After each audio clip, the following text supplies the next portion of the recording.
The first time he called my name from the stage, I thought I'd misheard him. The sanctuary lights were hotter than July, and the giant screens made everything feel like a television show about somebody else's life.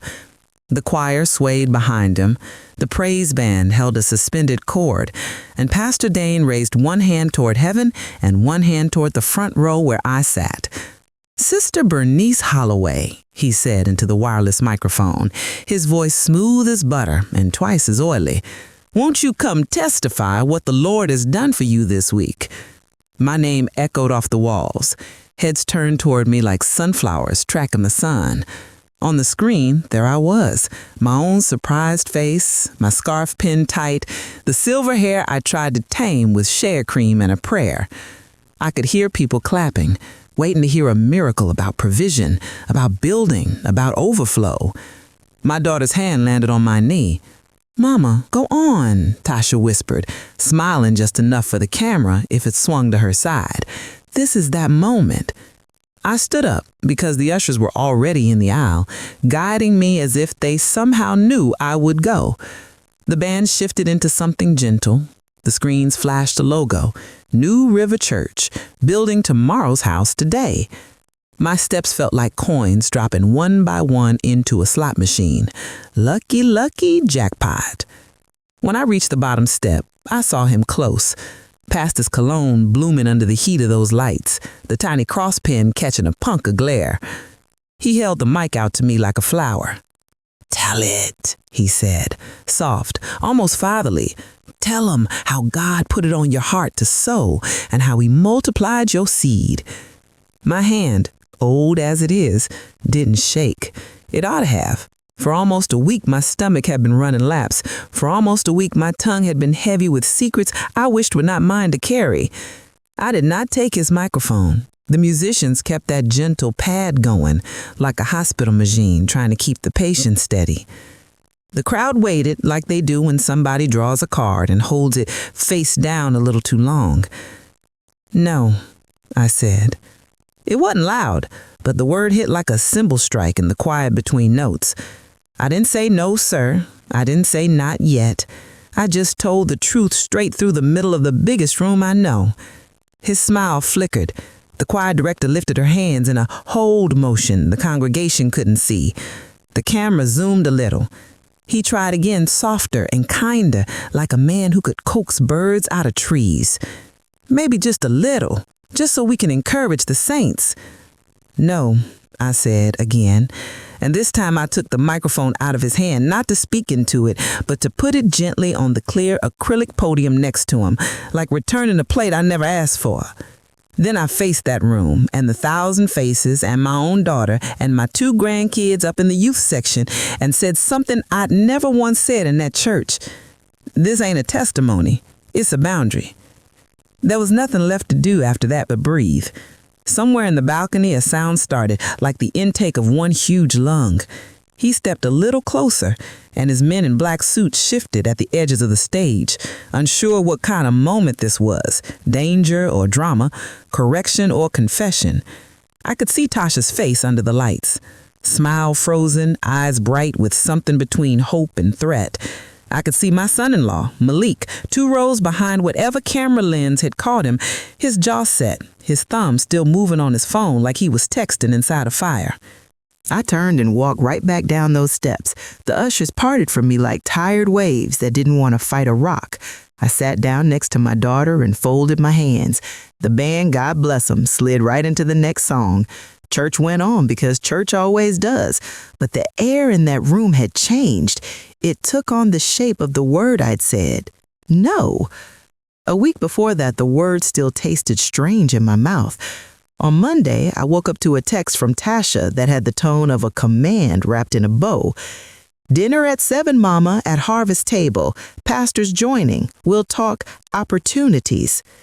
Opportunities was one of those words this new era loved, like everything could be a ladder if you looked at it with enough shine. I texted back a thumbs up emoji because that was safer than saying yes or no and getting into a fight I wasn't ready to have at 9 in the morning. I spent the day cleaning the little apartment I moved into after Ernest passed, even though nobody ever came by unannounced. I wiped counters, I straightened the stack of envelopes on the table, bills and coupons and church bulletins folded over on themselves, and I kept moving because whenever I stand still too long, the memories settle on me like dust. My husband used to say my superpower was numbers. The truth is I just trust what doesn't lie. I trust sums, I trust dates, I trust the way a ledger line holds what happened without adjusting for politeness or blood.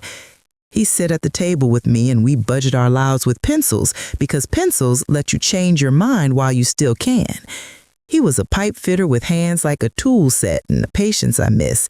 And when he died, I packed his leisure books into tubs and rolled them into the corner of the closet, not because I thought I'd never need them again, but because I couldn't stand the cut of grief they delivered when I opened one just to smell the graphite in his cologne.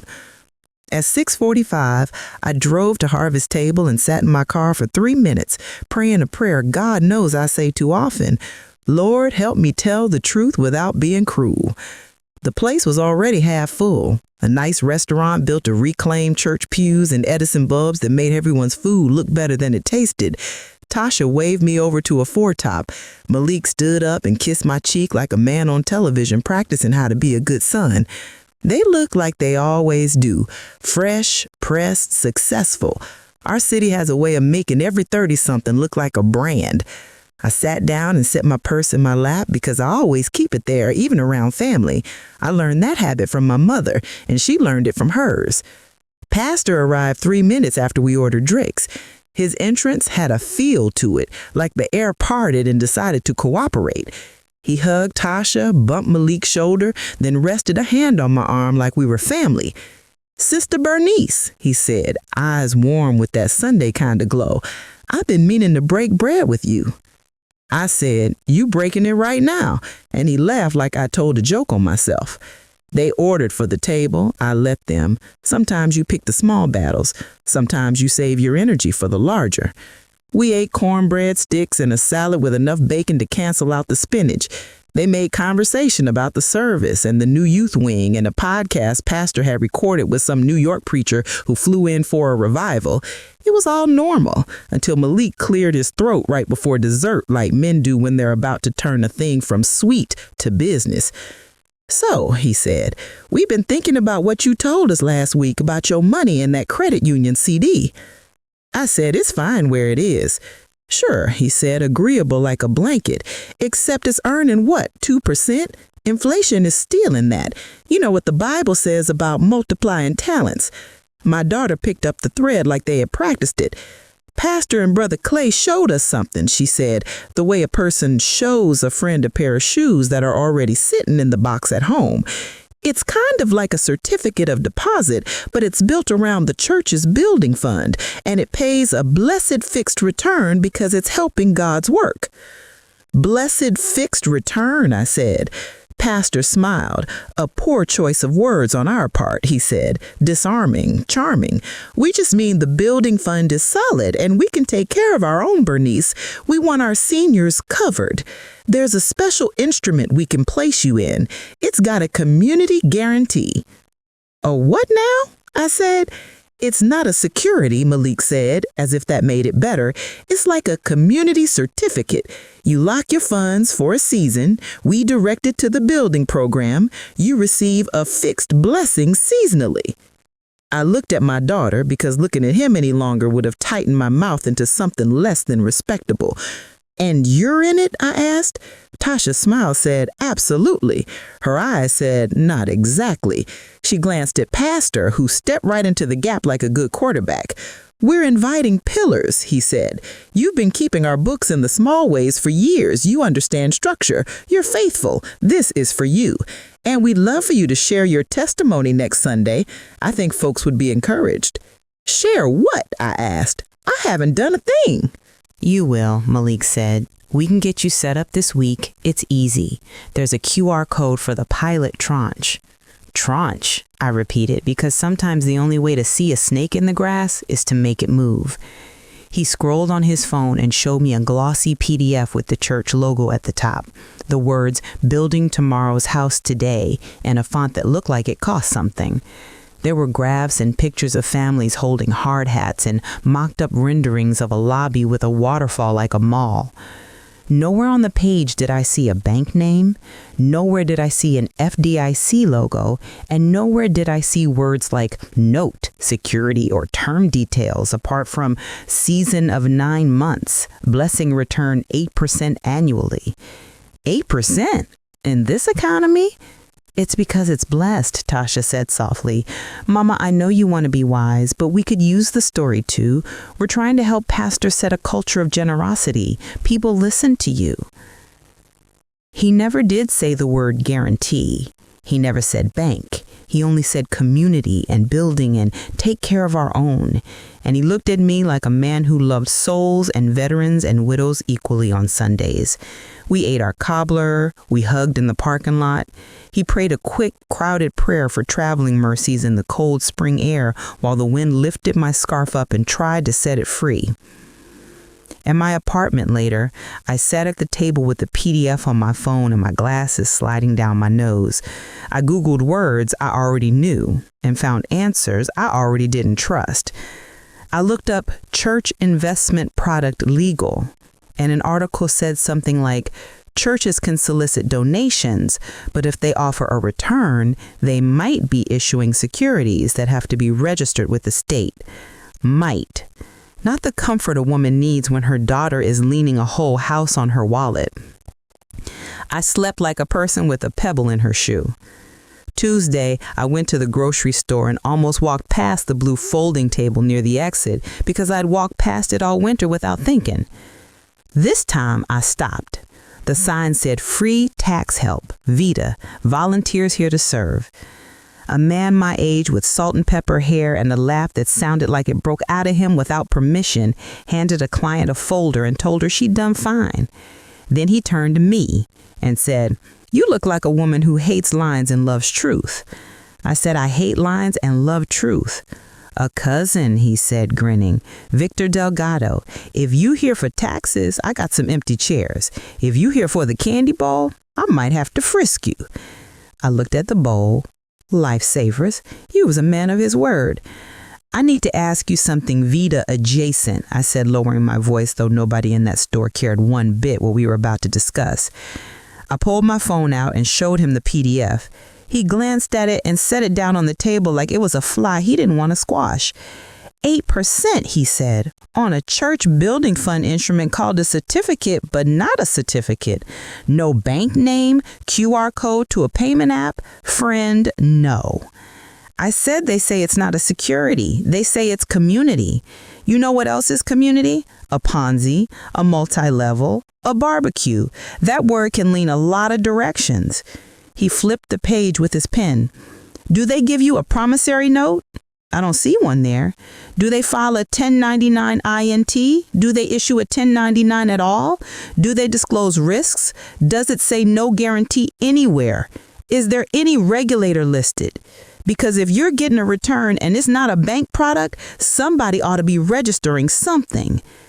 I didn't like the way my shoulders tightened. I didn't like the way my daughter's text from last night had said, pastors got my back on this. We'll all be blessed. I said they want me to share on Sunday, and they want the money before. He leaned back. The grocery store air vent hummed and made the plastic tablecloth flutter against my knees. Do not give them $1, he said, gentle like a man telling a toddler the stove is hot, at least not until I check a few things. You got time to come by the library office tomorrow? We can pull filings. If they're legit, they won't mind you asking questions. Tomorrow, I said. I've got choir practice tonight. Sing something for me, he said. Sing something with backbone. The choir room smelled like sheet music and hairspray and peppermint tea steeping in the throats of altos who have been doing this 40 years. Auntie May sat next to me, highlighter out, marking the parts we always forget when we're too busy watching the Sopranos do their show.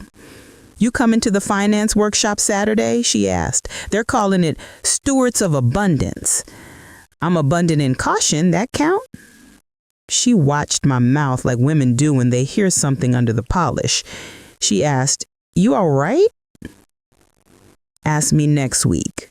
On Wednesday morning, I brought my paper folder of everything I am to the public library, where Victor had a tiny office in a corner marked with a handmade sign.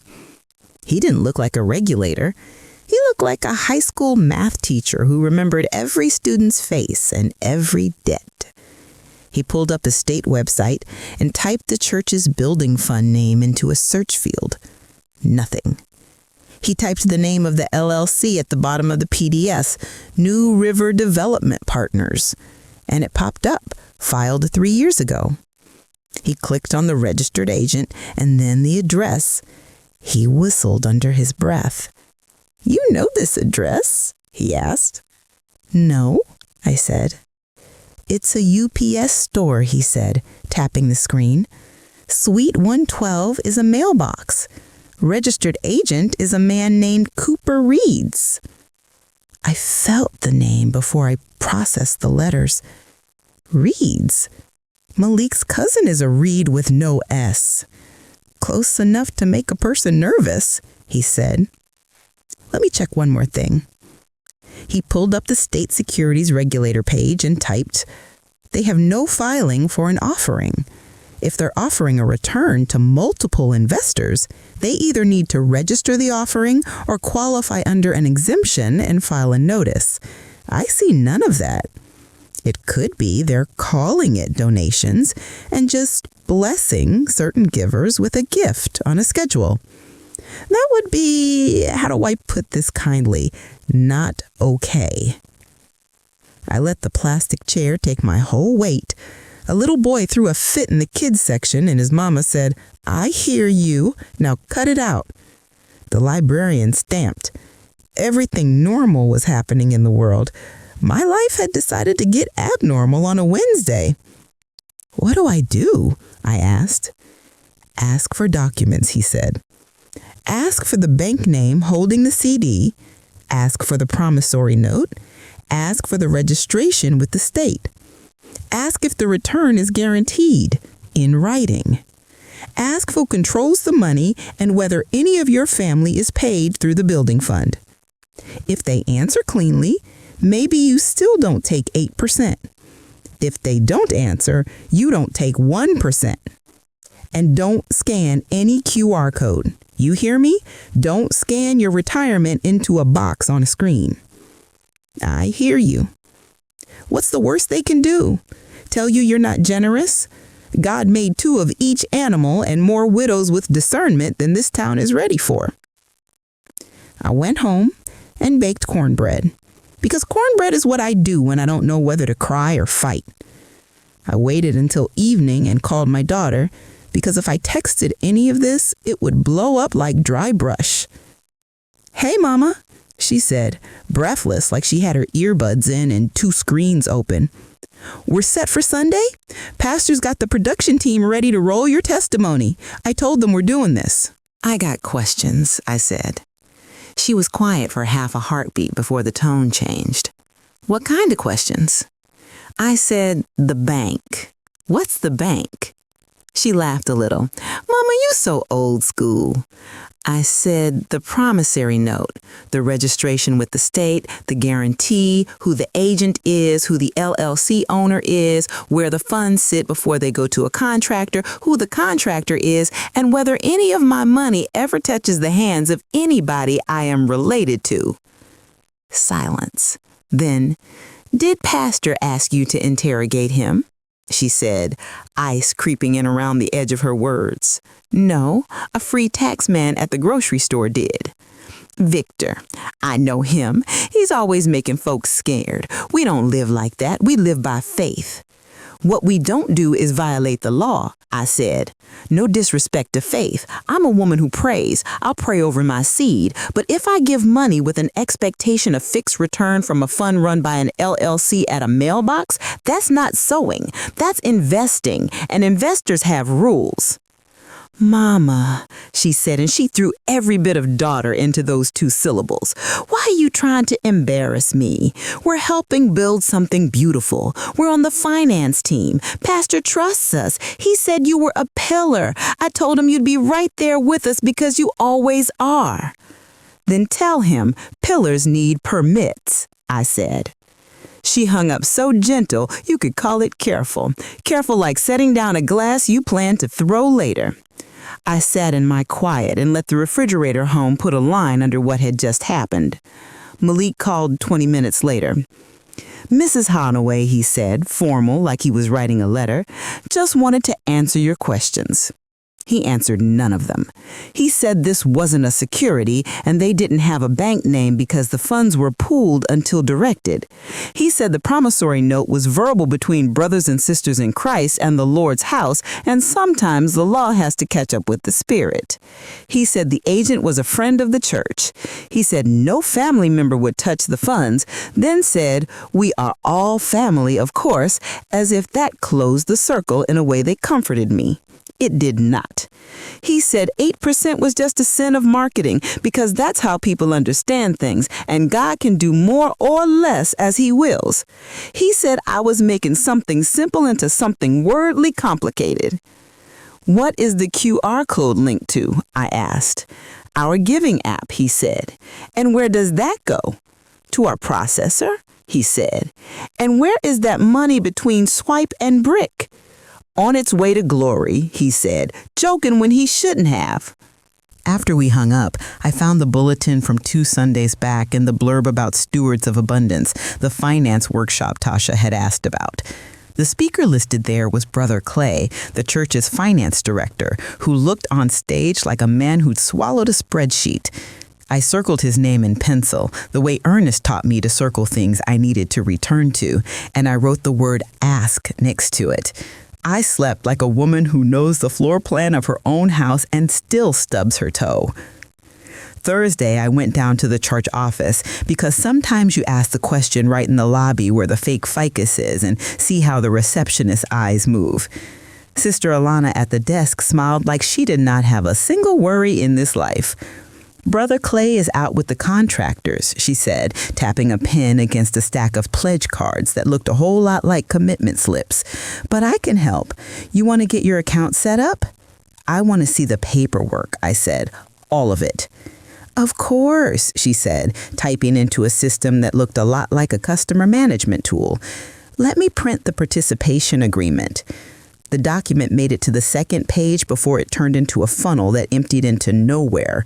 It asked for my name, my address, my giving history, my bank information if I wanted, my preferred blessing cycle, and it ended with, "By signing this, I acknowledge I am participating joyfully in the building of God's house, and I understand the church will faithfully return may be made in cycles as accounted by our steward team at the measured time." The copy shop had cut off the bottom margin, or maybe there never was one. "Where's the note?" I asked. "We don't use that term," she said. "How do I withdraw?" "We don't recommend withdrawals before the season ends," she said. "But if you have an emergency, we consider those on a case-by-case basis if you fill out the hardship form." "Which is where?" "Brother Clay handles those conversations," she said sweetly. "He's not here right now." "How are returns calculated?" "The Lord supplies seed to the sower," she said, and smiled like it was math. I set the packet down and pulled out a pen. "Write this down for me," I said. "Full names and titles of everyone on the steward team. Legal entity names holding any monies related to the building fund. Bank names for holding accounts. Names of any contractors engaged. Signed copies of any conflict of interest forms for staff with family in construction. And the 1099 of any recipient who has received payments from the fund." The smile left her like air from a balloon you hold too tight. "I don't think I can provide those," she said. "I don't think I can provide anything without them," I said. "Tell Brother Clay I said so." I drove home and let the car sit in the lot and listened to the tick of the engine cooling like it was counting down something. Tasha texted me around lunch. "Pastor wants to shoot a quick pre-testimony segment today. Production team says golden hour is best in the courtyard. We'll keep you under 10 minutes. "No," I texted. It felt as good in my thumbs as it had in my mouth at church. She didn't reply. Friday, I pulled Ernest's old ledger tubs out of the closet and set them on the floor like two sleeping dogs. Dust made my nose itch and my eyes water. I opened the top one, and there it was. His handwriting. Disciplined, left-leaning script that turned numbers into obedient soldiers. He recorded everything. He recorded checks we wrote to light bill and groceries and cousins who never paid us back. He recorded my little envelopes to the church with single lines like tithe, youth trip, kitchen fund. And there, tucked between 2 pages, was a folded sheet from 6 years ago with the words special offering, roof, in my own handwriting. I remembered that day. The rain had made streaks down the sanctuary wall. They asked for a push. We gave until the thermometer graphic on the screen rose, and everyone clapped, and we all felt like the leak had been sealed. I flipped through the next month's ledger, hunting for light. I found it. Checks cashed, receipts saved. The contractor we were told had done the work never showed up in our papers. In my ledger, I'd written, did they fix the roof or the lobby? Because I remember asking that question quietly after they posted photos of a new coffee station, but never posted a receipt for the shingles. Ernest had underlined my question and drawn a tiny arrow. He always did that when he wanted me to circle back and ask again later. Later is now, I thought. I called Victor and told him what I had found. He asked for photos. I sent them. He said words like audit and documentation and evidence, words that made me feel safe and terrified in the same breath. Then he said, I can call the state hotline and ask hypothetically what a person should do if they believed a nonprofit was offering unregistered instruments. Hypothetically, I said. Hypothetically, he said. Do it, I said. He called me back 20 minutes later, voice lower. They said if anybody asks you for your bank account to pay you back your blessing, run. And if anybody uses the word guarantee with return, record it. They're sending me a list of questions. If you want, I can come to the Saturday workshop with you and just listen. Bring a friend, I said. Bring your conscience and wear your good shoes. Saturday came like a cold front. The Stewards of Abundance workshop had a nice banner, a fog machine of all things, which in a finance class felt like a confession, and Brother Clay up front in a crisp shirt the color of money. He talked about the joy of giving. He talked about the need for commitment. He talked about vehicle options for those who want to align their capital with calling, and used words like season and harvest and settlement and cycles. When someone asked if returns were guaranteed, he smiled. Guaranteed in the sense you can't outgive God, he said. Guaranteed in the sense of a note, Victor muttered next to me. During the Q&A, I raised my hand and left it up until he had no choice. Who's the registered agent for New River Development Partners? And will you provide the filings you've made with the State Securities Office regarding your offering of a fixed return to members? The room turned its head like one person. Brother Clay blinked. We don't consider this an offering, he said. We're a church. Churches obey the law, I said. I can give you a list if you like. A few people laughed under their breath the way people do when something sharp passes close to their face but misses. He said we'd discuss it later. I said I would not be scanning anything until I saw documents. A woman in the row behind me patted my shoulder when no one was looking. Another whispered, my cousin asked those questions and they made her feel like Judas. And out of the corner of my eye, I saw Malik by the door, watching the room like a shepherd counting sheep. That afternoon, Tasha came by my apartment, unannounced, for the first time in months. She knocked with the cadence of family. I opened the door because I'm still her mother and I don't like yelling through wood. She wore the look she saves for hard negotiations, jaw set, eyes bright, shoulders squared as if they could hold up a building that keeps shifting. She didn't sit. She stayed near the door like she might need to run. You trying to ruin me, she said without hello. I'm trying to save me, I said, and maybe save you if you let me. They gave me responsibility, she said. They said I had what it took to grow the fund. They put me on the finance team. Do you understand what that does for me in that community? You of all people should want that for me. What I want is for you not to violate the law and your mother in the same week, I said. She flinched like a person hit with a tiny, pure truth. This is so like you, she said. You hide behind ethics. You don't know what it's like to try to build something real. You lived your whole life small and proud. I lived my life honest and whole, which is not exactly the same thing. I also know how numbers behave. If there's a return, we're talking about an investment. If there's an investment, we're talking about rules. If there are rules, you follow them. Otherwise, you're promising God will cover a hole you dug with your own shovel. She shook her head as if shaking off rain. Choose us or your suspicion. You can't have both. That's a false choice, and I reject it. She laughed, short, bitter, nothing like the soprano I raised. If you don't stand with us on Sunday, you won't be standing with this family anymore. Don't threaten a woman who already buried a husband. You can't scare me with empty. She left with the same energy she came in on, like a storm that refuses to say it's over.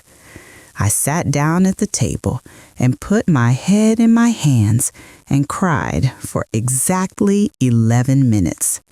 I know because I checked the clock when I lifted my face. Then I washed my glasses, made tea, and called Victor. Sunday, I said. Sunday, he said, I'll be there. He came with a little notebook, the kind of man who believes ink matters. Auntie May sat 2 rows behind us, even though she usually sits on the right near the aisle, and positioned herself like a soldier in a choir robe.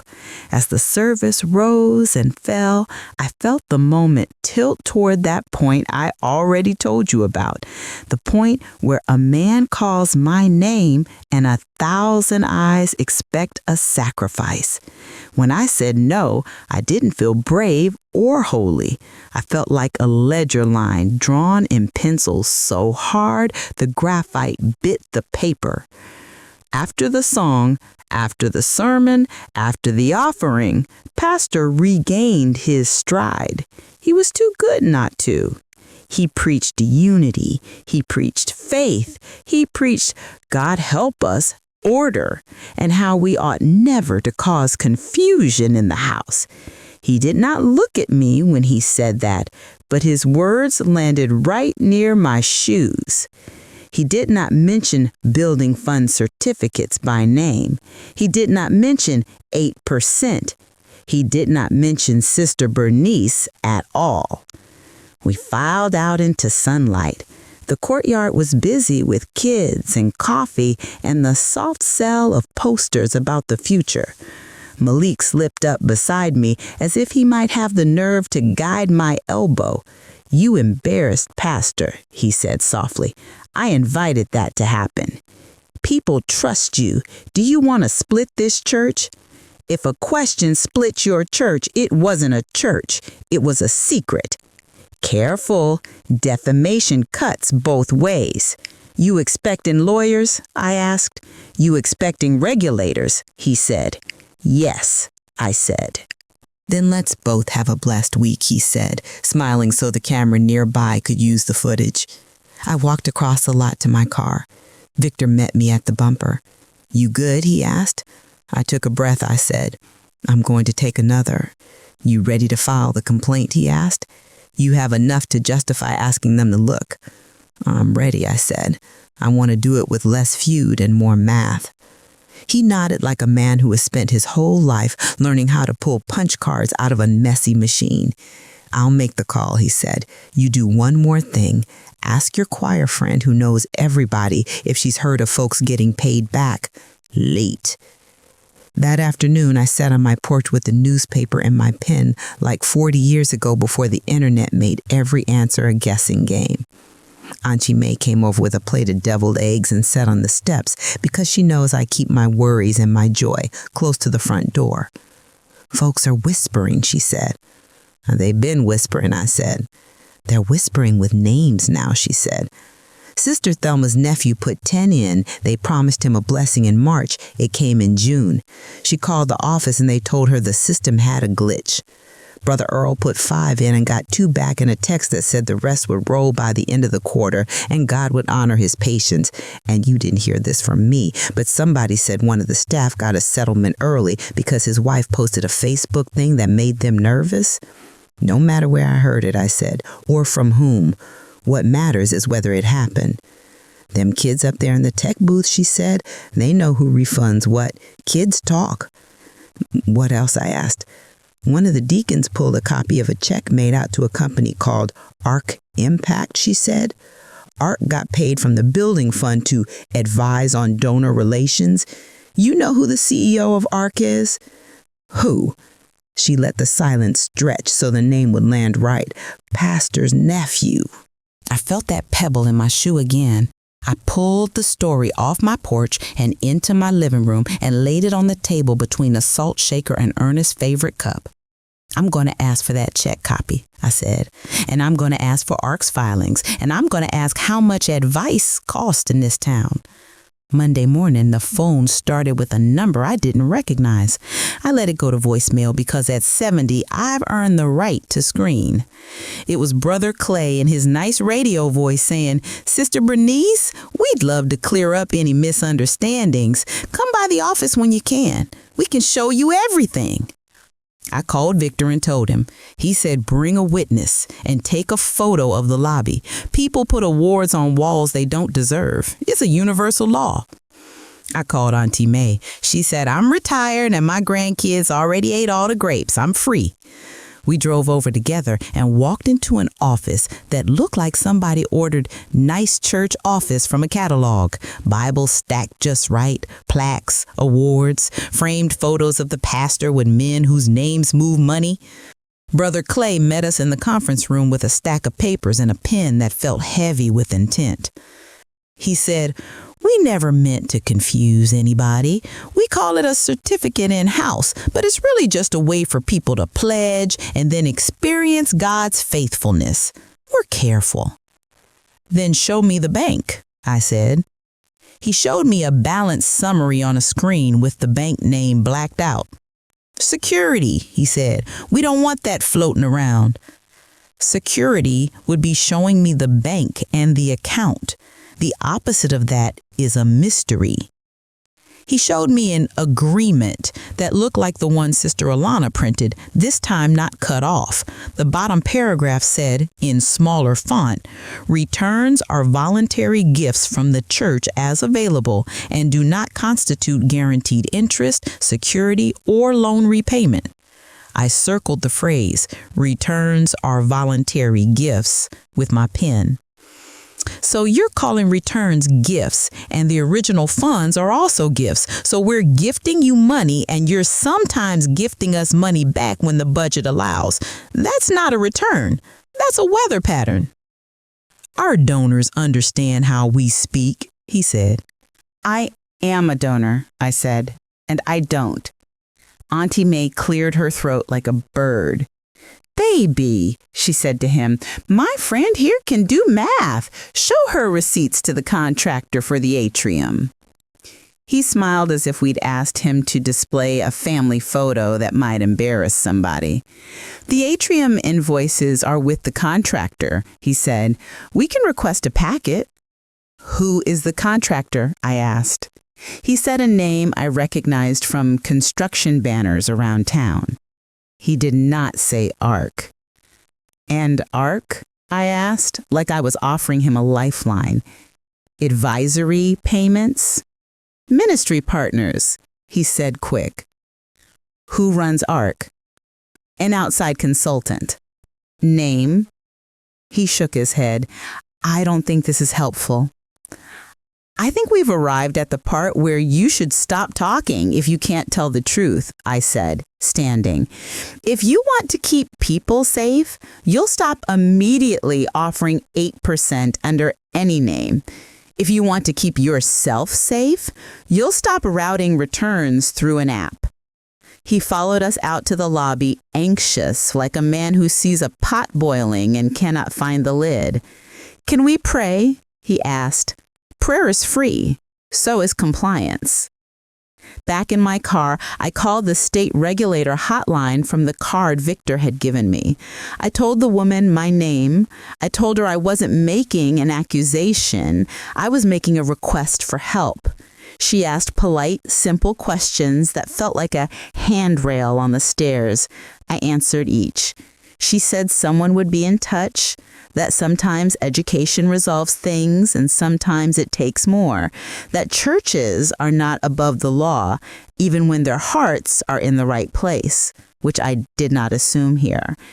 Then she gave me a case number and I wrote it on an index card and slid it into Ernest's ledger because I knew he'd appreciate the symmetry.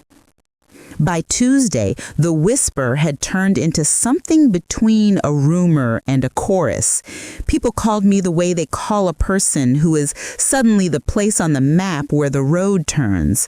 Some were angry. "You trying to tear down Bod's house," a man said on my voicemail. Some were tired. "They owe my sister," a woman said to me at the pharmacy, lowering her voice like the bottles on the shelves might judge her need. Some were relieved. "I thought I was crazy," a young couple told me outside the church office. "We asked questions and they acted like we were asking God for a receipt." The person I needed to hear from did not call. My daughter did not text. She did not email. She did not tag me in any photo of her Bible next to a cup of coffee. She did not post at all, which told me she had wrapped herself in silence the way a woman wraps herself in a coat that fits only one way. On Wednesday afternoon, my doorbell rang. It was my grandson, Jordan, 16, smart as a whip and trying hard to pretend he wasn't still soft inside. He stood on my porch shifting from foot to foot like he had to pee. "Mom said not to come," he said without hello. "Grandma, I came." My whole body wanted to pull that child inside and feed him. "Come in," I said. He sat at the table like he used to when I taught him his times tables with yarn and jelly beans because some kids need sugar to multiply. "You okay?" I asked. "Mom is loud," he said. "Malik is louder. Church is like a TV show now, but the drama's off camera." I waited. He told her this morning she can't be in the finance meetings for a while. He said, "For a while means never. She said you did this. She said you took her seat." I tried to give her a different chair. I said. He studied the salt shaker like he was about to solve crime with it. "You going to jail," he said. "For being a citizen?" I said. He snorted. "He says you slandered the church." "The truth is not slander," I said. "Neither is a question. You know why truth is safe? It can survive daylight." He looked at the ledger book stacked on the chair next to me. "You still write this stuff down?" he asked. "Every day," I said. "You weird," he said, affectionately. "I'm safe," I said. "You going to my robotics competition next month?" he asked, like the question leapt out of him and planned. "We built a thing that picks up cans and sorts them by color."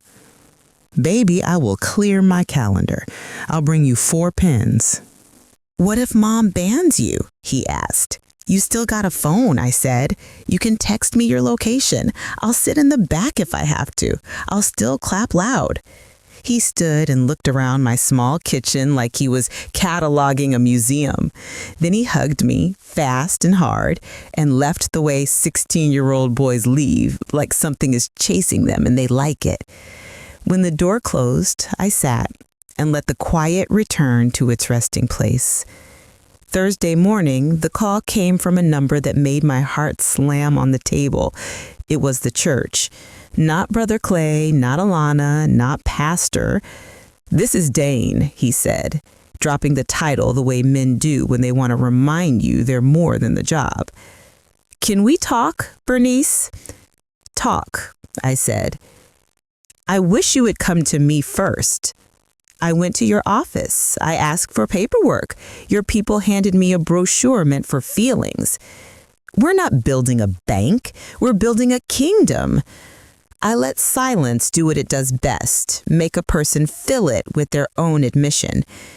"We got excited," he said at last. "We used language we shouldn't have. We tied returns to donations in a way that could be misinterpreted. We're adjusting. We're clarifying. I'd appreciate if you extended me grace publicly on Sunday. Folks look to you. Say we're all working together. Keep this a family conversation." "What's ARC Impact?" I asked. "A beat. Men like him don't let beats happen unless something trips their wire." "A consulting partner," he said. "Your nephew runs it. Conflict of interest policies aren't suggestions." "Bernice," he said, the tenderness wearing thin, "this is how churches get hurt. A little matter of wording turns into blood on the floor. People leave, the work slows, the neighborhood doesn't get what it needs. What the neighborhood needs is for those kids you put on stage to grow up knowing truth is not a set of stage lights, it's a practice. You know what else they need? Their grandmothers to keep their money unless the paperwork says the thing it needs to say." "So you won't help me," he said. Sunday, I got to church early because I didn't want to feel like I had to fight for my seat. Auntie May squeezed my fingers like a woman checking the ripeness of fruit. The service ran on its tracks. I felt something under my ribs that I couldn't name. It felt like grief. It felt like hope. It felt like grief that was trying to grow a hope on the edge of the same field. After the last song, Pastor stepped down with a smile made of glue. "Family," he said. "We gonna have a family conversation right now. Some of you heard concerns about our Building Fund Participation Certificate. First, let me say your faithfulness is unmatched. Second, we're clarifying language to make sure nobody mistakes generosity for investment." He never said my name, but he looked right where I was and smiled a little. "We'll be back with updated material soon," he said. "In the meantime, keep your hearts open. Next week, we will roll out how you can be a part safely, legally, beautifully." "Legally," I whispered. "Legally," Auntie May repeated, as if tasting it. After service, a line waited for me by the bush with the white flowers. People wanted to tell me their stories. An old man told me he'd given $2,000 and had not seen nor heard a word since. A young mother told me she got a Zelle for $83 with the memo word cycle and didn't understand why. A contractor's wife told me their company had bid on the atrium and lost to a firm that had an email address ending in arcimpact.org. A boy from the tech booth told me he had processed refunds at 2 a.m. on 2 separate Sundays. They said people were confused, he said, but the names, they were the same ones who asked the hardest questions. "I'll help you comply," I said. "That's the only help I owe you. I owe God the truth. I owe my daughter honesty. I owe myself a bed without nightmares." We hung up like two people who have run out of words and replaced them with their choices. Friday, Victor forwarded me an email from the state with an attachment that said, "Request for information."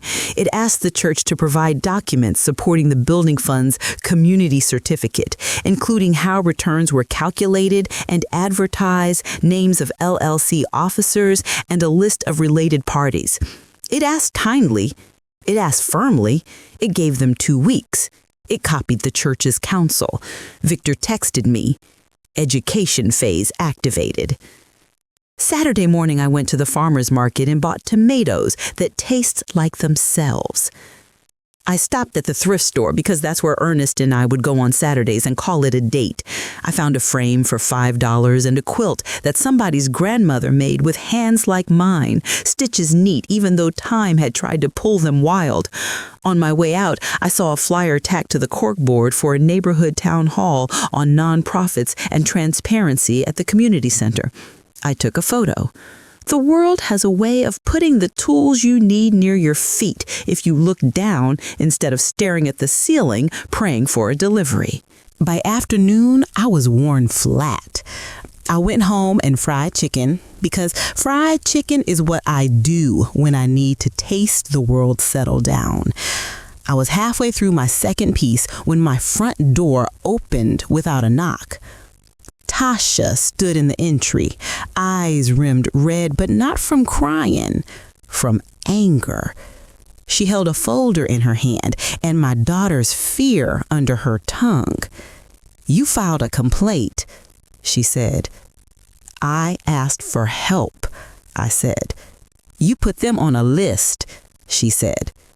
"They put themselves," I said. "I told them they could walk off at any time by doing right." "You think you so righteous," she said. "You think righteousness is a spreadsheet." "I think holiness shows up in receipts," I said. "It shows up in how you treat widows and strangers. It shows up in whether you keep your word." "You did this to me," she said, and let the folder drop on my table. The way you throw something you don't want to admit is heavy. Papers fanned out. There were emails between her and Arc Impact with words like retainer and influencer outreach. There was a direct deposit for $1,500 with the memo consulting. There was a love gift from the church for $500 the day she pitched the certificate to me at Harvest Table. She waited for me to flinch, to gasp, to say something that made this easier. "You were getting paid?" She said, "For my time." I said, "For your mom." She said, "For my church." I said, "For your ambition." She poured herself into her chair before her knees gave out. She said, "I want it to matter. I wanted to be in the room. All my life you told me I was smart, Mama. You told me I could be anything. You taught me to speak up. And now you want me to be small so you can feel big telling folks I told you so." "I want you to be true," I said, and reached across the table for her hand. She pulled it back like I'd offered a hot iron. "Baby, look at me." She lifted her eyes and I saw the little girl and the grown woman fighting over the same face. "They told me we'd fix it," she whispered. "They told me we just needed to get through this patch and then we'd have our paperwork right." "That's a sentence every thief says," I said gently. "Just through this patch." The folder lay open like a split thing. I flipped a page and saw my own name on a list labeled Pillar Targets. There were 10 names there, all widows, all retired, all with notes like own home, credit union CD, generous. A heat rose in me that I have not felt in a long time. It wasn't anger exactly. It was a desire to build a fence around the sheep I know. "Did you make this list?" I asked. "She compiled," she said. "Brother Clay asked." "I am not a target," I said. "I am your mother." She covered her face with both hands and let out a sound that cracked me. "What do I do?" she asked. Not rhetorical, not performative. The first real question she had asked me in 3 months. "If I resign, I'll never get another seat at a table like that. If I stay, I'm a liar. If you leave, you're free. If you stay, you will spend every day making an argument against your own soul." She nodded like a woman agreeing with a surgeon she doesn't like. She gathered the papers, stuffed them back in the folder, and stood. "Jordan said you promised to come to his robotics thing," she said. like a test for something bigger. "Try to stop me," I said. She held the doorknob and looked back the way you look at a building one last time before it's condemned. "Mama," she said, voice small, "if I give you the contract with ARC, will you give it to whoever you need to, but not tell them it came from me? I am not here to hide sin, but I will not burn the hand that turns from the fire." She set the folder on the counter and left without an answer. Monday, the town hall at the community center was full, 100 folding chairs and not enough air conditioning to keep tempers from sweating. A woman from the Attorney General's office spoke in sentences that took deep breaths between them. She said words like due diligence and fiduciary duty and free look period. It's close.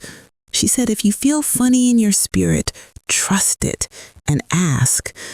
I stood up and told the story without names because I wanted the point to land without distractions. I told them about the 8%. I told them about the QR code in the UPS store. I told them about ARC and about returns called gifts. I told them about Sister Thelma's nephew waiting for March money that came in June. When I sat down, 3 different people handed me their phone numbers with notes like, "Call me, I have receipts," and "I think we got took." Victor took down names like a triage nurse. By Thursday, Pastor posted a video. He stood in front of a bookshelf and apologized for confusion and said the building fund certificate had been paused for a season of recalibration. He said all gifts would be considered gifts with no expectation of return. He said we will not be offering fixed blessings. He said they had engaged new counsel. He did not say ARC. He did not say nephew. He did not say sorry for trying to sell us an instrument and calling it a worship song. He did not mention a regulator. But you could see it in his eyes, the way a man looks when a stage has been taken away and replaced with a meeting room where someone else holds a folder. On Sunday, they didn't ask me to testify. We sang. We heard a sermon about storms and foundations.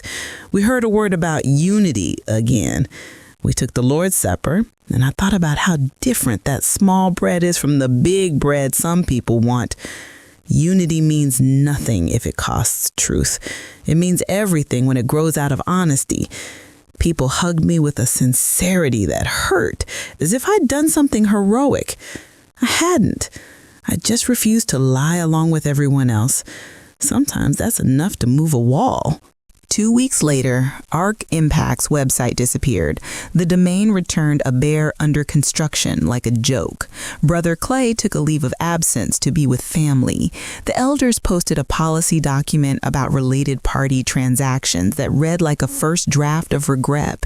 The state asked follow-up questions. The church promised to answer fully. A few folks left. Most stayed because churches are families who hardly ever leave at once.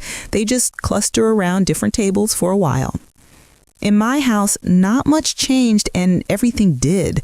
I slept better. I cooked more. I started a little Wednesday night group at the library with Victor called Playing Numbers for Playing People, because sometimes folks just need a room where they can ask, "What's APR?" without someone making them feel like a fool. We had 12 at the first meeting, then 20, then 28. Auntie May brought cookies and corrected my glory notes when I started to preach instead of teach. We laughed, we learned, we built something without a fog machine. The day of Jordan's robotics competition, I put on my good sneakers and a sweatshirt that said Holloway, like a banner I'd always wanted to wave. The gym smelled like metal and victory. My grandson's team built a contraption that looked like something born in a garage, half ugly and fully beautiful. It picked up cans and sorted them not by color as he promised, but by weight, because the sensor was finicky. It still worked. They won a medal and he pretended not to care. While caring so much, he had to keep moving or he'd cry. He found me in the crowd and let me hug him in front of his friends for 2 full seconds. A miracle. Afterward, we sat on the bleachers with 2 hot dogs and a bag of chips, because celebration doesn't always look like fireworks. It mostly looks like food and rest. Tasha stood a row down, watching us. She didn't climb up. She didn't wave. She didn't leave. She waited until Jordan went to pack up the robot, then looked up at me and said the first true thing she'd spoken to me in years. I resigned, she said. I know, I said, because someone always tells somebody. How you feel? Sick and free, she said. That's detox, I said. I don't know what I am without that job, she said. You're my daughter, I said. That's a start. She bit her lip in a way I remembered from her little years. You still mad? She asked. I was, I said. Then I wasn't. Now I'm just building something else. Like what?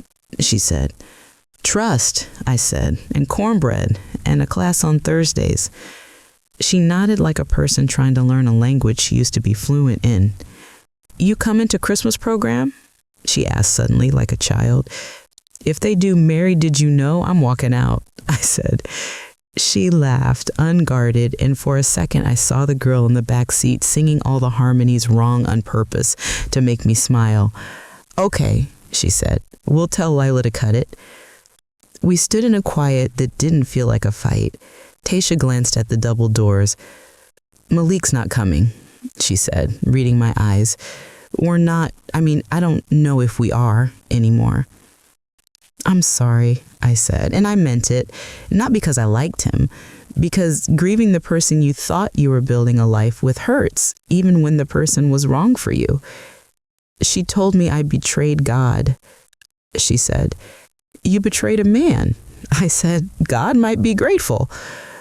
We sat there, looking at the floor where children would play basketball on Mondays, where men would measure their worth against a hoop, where women would gather for Zumba and forget for 1 hour what bills were due. Life does not ask permission to keep going. Spring turned into a summer that felt like itself. The state sent the church a letter that said words like cease and desist. Pastor posted another video that said words like comply and independent audit. He said, we're grateful for the opportunity to grow. People clapped emoji in the comments because we clap now, even when there's no music. A new finance director arrived, a woman with glasses and a tone that made men sit up. She held a meeting and laid out policies like plates. She disclosed related parties. She said the words, we will not, in a way that felt like a hymn. The building fund didn't end. It matured. It became exactly what it should have been in the first place. A box with cash for bricks and no promises except the one that says, we'll do our best and show you our receipts. I found the list in my ledger where Ernest had written, check line 7, love. I don't know why 7. I checked it, and there in the neatness of his script, I saw a note about a time we almost borrowed from a neighbor and didn't. He had drawn a small key next to the line like a joke. I traced it with my finger and thanked a man who was not here and yet always is. One evening in August, the sky over our block turned pink like a child's surprise. I sat on my stoop and ate a peach over the sink because summer teaches you to eat the fruit you can't keep. The door next door opened and out came my grandbaby, my younger one, Lila, 11 and fierce, with a notebook and a pen and a purpose she couldn't hide if she tried. She sat next to me and opened the notebook and said, I'm writing a speech. What's it about? I asked. Robots and justice. An old pairing, I said. She looked at me sideways. Can I read you the first line? I can read you the whole thing twice, I said. She read. It was about fairness and rules and why machines do what they are told and why people sometimes don't and what it means to program a life with choices that keep you safe. She ended with, sometimes love says no. She looked up like she'd thrown a stone and expected me to scold her for it. That's good, I said. That's true. You're going to tell Mom I came, right? She said. You going to tell her? I asked. She shrugged. She knows, she said. She said I could come if I wore a helmet. You got a bike? I asked. Yeah, she said. You got a helmet? Yeah, she said. You got a brain? She rolled her eyes. Yes, Grandma. Then you got permission, I said. She leaned into me and I let her. I have learned this year that boundaries are not walls. They are the shape love takes when you refuse to let fear build your house. I sat with my granddaughter and watched a boy across the street teach his little brother how to ride with no training wheels. Hand on the seat, then nothing. Trust sent out like a paper boat. In September, the church had its audit meeting. Members packed the fellowship hall, and the new finance director put charts on a screen and a stack of reports on a table and said, "Ask me," like a dare or a dance. She answered. She showed checks. She pointed to policies. Someone asked, "What about the certificate?" And she said, "That was never a certificate in any legal sense, and we will not be using that structure. If you want to give, we will be transparent. If you want to return, go see a bank. If you want to invest and you want to support this church's mission with that investment, we will abide by all laws and work with registered advisors separate from us. No blurred lines." I sat and felt my bones relax in a way that surprised me. It wasn't triumph, it was relief. It was the feeling you get when a fever breaks at 3 a.m. and you can finally breathe through both nostrils. Pastor came up after and stood at the edge of my row. "Thank you," he said, quiet enough for just me to hear, "for not letting me ruin us." "I didn't do that for you," I said. "I know," he said. "That's why it worked." We are not friends. We are not enemies. We are people who share a room and a city and a God who keeps telling the truth, even when singers would rather sing something easier. He walked away and hugged the deacon who had asked the best questions, the one with the receding hairline and the stubborn sense that math is a language we owe each other. On my birthday, Victor and Auntie May and my grandkids threw me a party at the library classroom after our Thursday session. They brought a little cake and a large card. People signed it with words like, "Thank you for teaching me about compound interest," and "Thank you for teaching me that giving doesn't have to be blind." Victor gifted me a ledger, not a new one, but a vintage book he found at a yard sale, the kind with lines that go on forever. He'd written in the front, "To Bernice, who knows that the glory of God can fit neatly between 2 columns. Keep writing it down." I cried because people had given me something I could hold without owing them anything. The whole room laughed when Auntie May told the story about the time I sang the wrong verse and forced the whole choir to follow me off a short cliff. We ate cake on paper plates and left crumbs on the handouts about APR and emergency funds. Late that night, when the city went quiet like an animal holding its breath, my phone lit up. It was Tasha. She sent one text only. It said, "I'm proud of you." I stared at the words so long they blurred and sharpened and blurred again, like I was trying to adjust my own focus. I typed back, "I love you," and I set the phone down. I didn't need a speech. I didn't need an apology wrapped in flowers. I needed that small sentence, light as a leaf, heavy as water. Winter came, and we all turned inward the way people do and trees do. The church decorated the sanctuary with too many lights, which is to say enough. They did not ask me to sing a solo in the Christmas program because I asked not to, and because the new music director respects a woman who knows her range. We did not do Mary Did You Know? We did Joy to the World, which I have sung 1,000 times and never once gotten tired of. Joy is like that. When it's honest, it can be repeated without being reduced. After the service, in the lobby under the wreaths, an old man stopped me. He wore a cap with a unit insignia on it and hands that looked like work. He said, "I gave to that mess." He said they paid me back after they fixed it. He said, "I'm not mad, but I'm not sleeping like I was." I put my hand on his sleeve and said, "Me neither, sir." It'll come." He nodded and shuffled away. I drove home on streets that know me and poured myself a cup of tea and sat at my table with a ledger that has more lines left than I have years. I thought about all the times I had said yes because saying no got stuck in my throat. Not because no was wrong, because I was scared of being called hard. We have names for women who refuse. None of them are sweet. This year, I let that go. I let it go because I realized softness is not a cover for wisdom. Wisdom can be tender. It does not have to be silent. The phone rang. I answered without looking. "Mama," Tasha said, "you got a minute?" "I've got several," I said. She told me she'd applied for a job at a nonprofit that helps people read their hospital bills. She said they wanted someone who could teach and not scold. She said they asked if she had any experience with conflict of interest policies, and she laughed so hard the interviewer laughed too.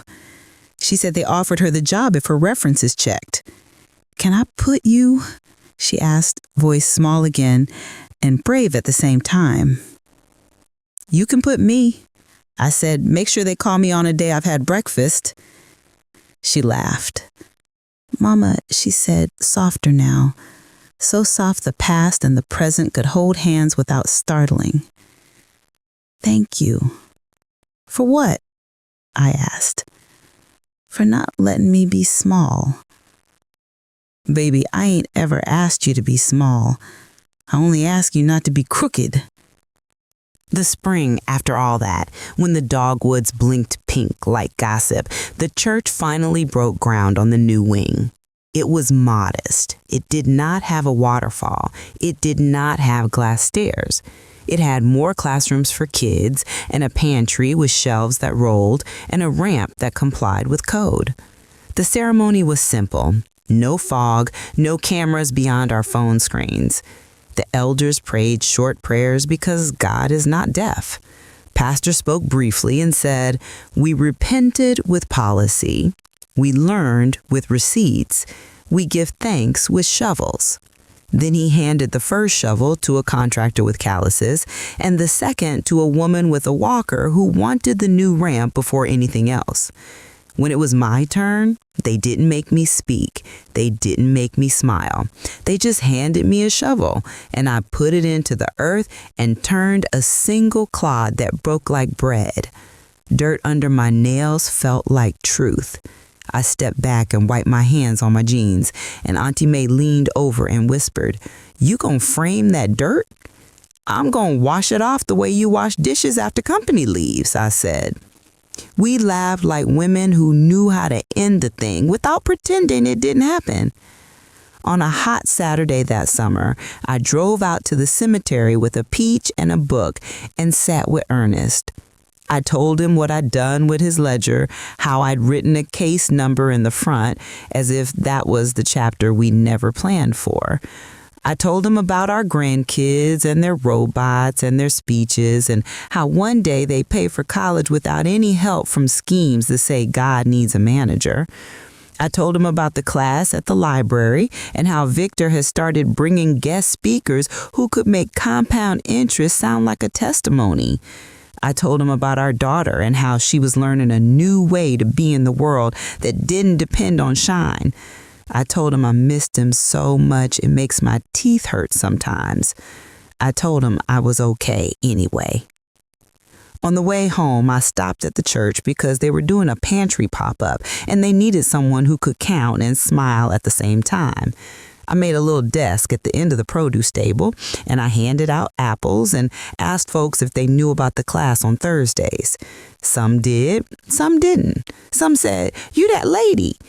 I said, "I am." As the sun dropped behind the new wing, I put the last few carts away and stood alone in the quiet lot. I looked up at the building, at the windows that would soon hold kids' voices, at the ramp already scuffed by joy, at the bricks someone paid for with a check that made sense. It didn't feel like victory. It felt like maintenance. It felt like truthfulness turned into brick and mortar, policies into doors, apologies into ramps. That's all I ever wanted, I think. Not credit, not revenge, just the ordinary miracle of a room that doesn't collapse on the people we love. My phone buzzed. It was a video from Lila. She stood in her room with posters on the wall and hope in her eyes. She said, "Grandma, listen to this line," and read one sentence from a speech for the next school assembly.